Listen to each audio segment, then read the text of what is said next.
My fiancé said, "Sign this loan for my sister or the wedding's off." I didn't flinch. I didn't argue. I just smiled and replied, "Sure." She thought I'd agreed. She thought she'd won. She didn't realize my sure meant the opposite. I'm 32, male.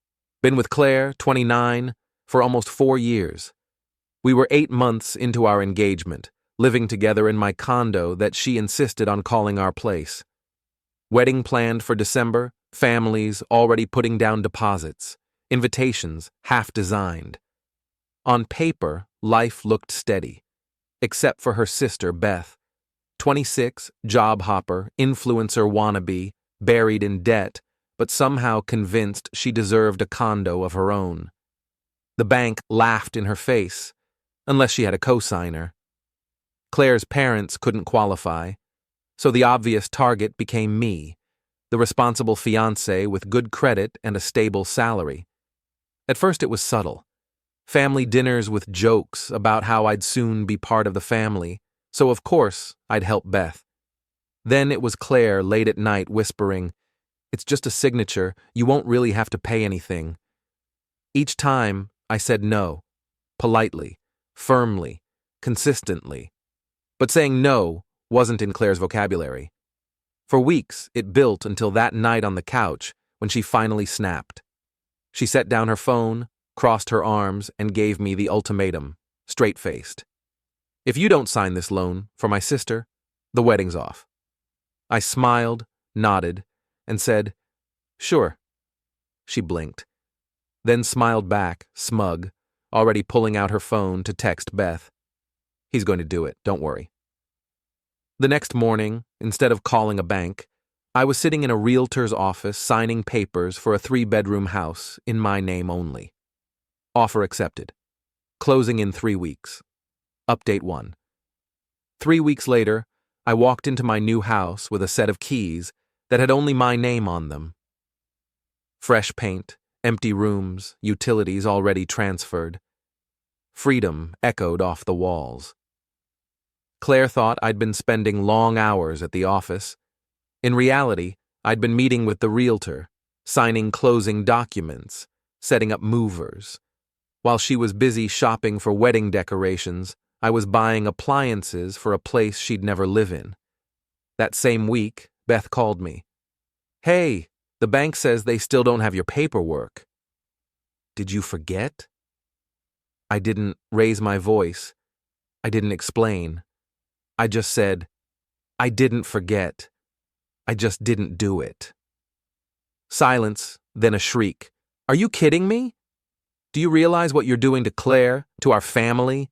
She told me. You promised." Click. I hung up. 10 minutes later, Claire stormed into the condo, cheeks red, eyes blazing. "You lied to me." "No," I said calmly. "You gave me a choice.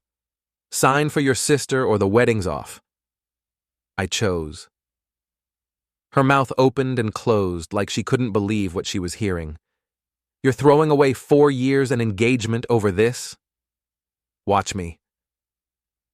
That night, I started packing. Not her things. Mine.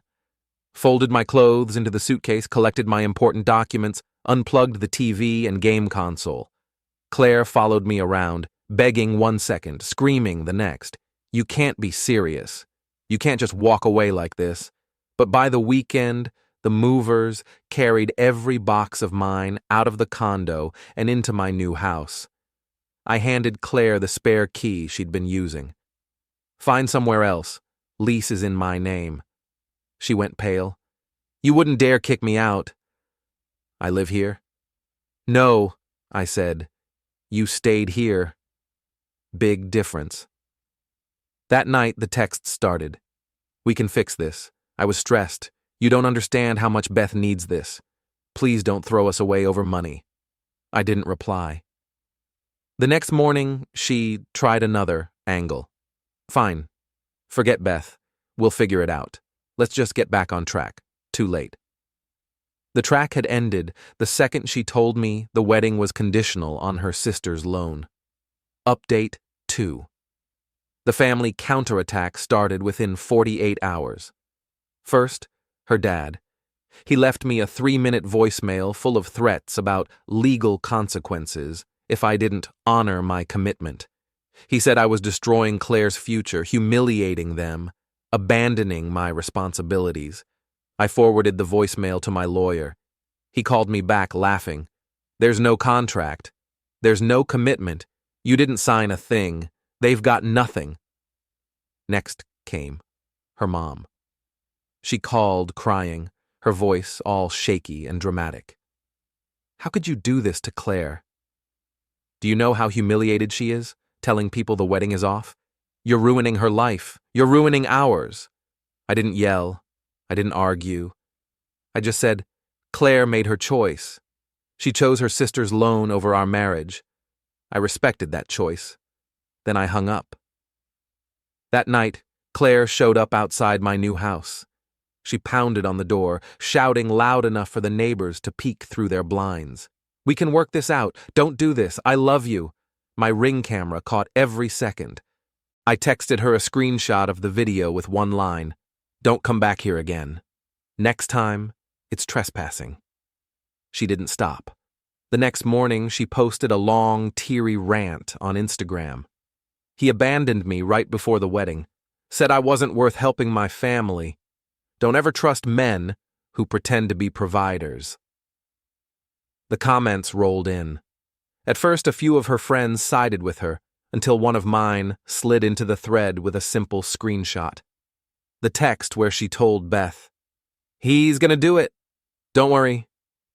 Suddenly the narrative shifted. Comments turned skeptical. Wait, wasn't it your ultimatum?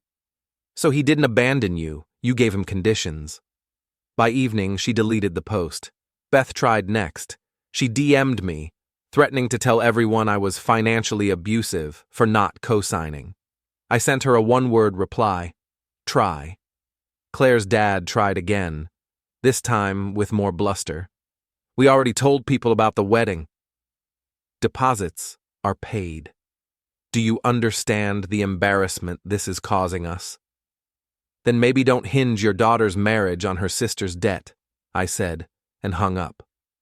By the end of that week, my phone was quieter. Not silent, but the rage had dulled into pathetic begging. Claire sent me a photo of her in the condo, surrounded by half-packed boxes. I can't afford this place on my own. Please, just give me another chance. We can forget the loan thing. Too late. She wasn't asking for another chance with me. She was asking for another chance at free rent, free bills, and a fiancé she thought she could manipulate. I didn't answer. Update 3. The condo situation came to a head fast. See, the lease had always been in my name. Claire never signed a thing. She just moved her stuff in after the engagement and started calling it our place. Rent, utilities, Wi-Fi, everything came out of my account. She occasionally sent me money for groceries, but that was it. So I called the landlord, explained that my fiancé and I had split and that I'd already moved into a new house. He sighed. So technically, she's your guest. You want her out? I want to be fair, I said. Give her 30 days. He nodded. I'll draft the notice. That night, I texted Claire. You have 30 days to vacate the condo. Official notice coming from the landlord. Good luck. The explosion was instant. 50 missed calls, over 100 texts. The greatest hits included, "You can't kick me out, I have rights. This is my home too. I'll sue you for illegal eviction. Please answer me, I'm sorry. Please come back." By Friday, her mom was back on the phone. You can't just abandon her like this. I didn't, I said. She gave me an ultimatum. I accepted it. She's not on the lease. She has 30 days. She can't afford rent anywhere else, her mom argued. Then she should live somewhere she can afford. You owe her after 3 years together? I owe her nothing, I said. She tried to use me as collateral for her sister's bad decisions. That's not love. That's leverage. Click. The following morning, I got a fraud alert on my credit card. A $2,800 purchase attempt at a furniture store. I called the bank. We flagged it as suspicious and blocked it, the rep told me. Do you recognize the merchant? I laughed. Yeah, I think my ex-fiancée is redecorating. I texted her. Nice try with the credit card. That's fraud. She shot back instantly. I need furniture for my new place. You ruined my life? You owe me this. Get a job, I replied. Or ask Beth. Silence. Then, he won't help me. This is your fault. My fault she tried to scam me with my own card. Interesting logic. By Sunday, she escalated again. Another Instagram post, this one with a sobbing selfie. My abusive ex threw me out with nothing. 3 years wasted. Ladies, know your worth. I usually don't engage in social media drama. But this time, I posted a single story. Fun fact. Finding out your fiancé wants you to co-sign her sister's debt isn't abuse. It's called self-preservation. Attached was a screenshot of her ultimatum text to me. If you don't sign, the wedding's off. Her post disappeared within an hour. Monday morning, hotel front desk called my room. Mr. Thompson, there's a woman here claiming she's your fiancé and demanding to be let upstairs. I looked out the window. Sure enough, Claire was standing in the lobby holding a box. I don't have a fiancé, I told the receptionist. Please ask her to leave. Security escorted her out. I watched the whole thing from the 10th floor. Update 4. When the 30-day notice got taped to the condo door, Claire's meltdown hit a new level. She didn't call me this time. She went straight to our mutual friends. First text came from Sarah. Hey, can I call you? Something's going on. I picked up. She sounded uneasy. Look, I don't want to be in the middle, but Claire's been posting in the group chat. She's saying you had some kind of breakdown, that you screamed at her, threw her out with nothing, that you're paranoid and controlling. Honestly, it doesn't sound like you, but she's really convincing. I asked her to screenshot. A minute later, my phone buzzed with 5 images from the group chat. Claire had written a full novella.